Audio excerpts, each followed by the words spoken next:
Roman Živi i pamti Valentina Rasputina. To su one knjige koje pročitate i nikad ih ne zaboravite.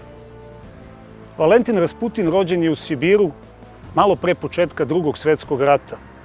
Njegova srednja škola bila je 50 km udaljena od osnovne, a završio je i istorijsko-filološki fakultet u Irkutsku. Tokom života malo je govorio, posmatrao je, mislio, osjećao i živeo, a uspeo je da napiše i neke od besmrtnih stranica ruske literature.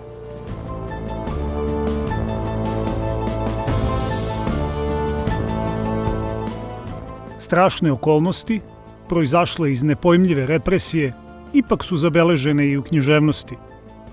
Ali to ne znači da su ruski pisci pisali samo o strahotama i nedaćama.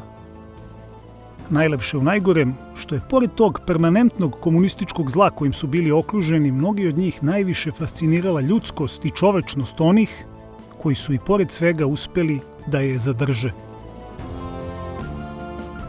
Roman Živi i pamti, storiju o sudbini jednog dezertera, pročitaćete u dahu. Slika Sibira, ali ne logorskog, već životnog, snažna slika rata, pozadine rata i skupo plaćenog mira, porodice koje su godinama rastavljene i snalažljivost i vernost žene koja je glavni lik, čine ovu knjigu amblemom sovjetske literature.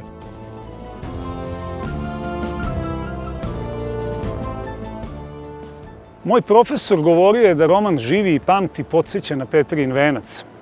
Krajem 20. i početkom 21. veka, uz pisca bezmerne ruske tragedije Viktora Astafjeva, Valentin Rasputin bio je glavni ruski kandidat za Nobelovu nagradu.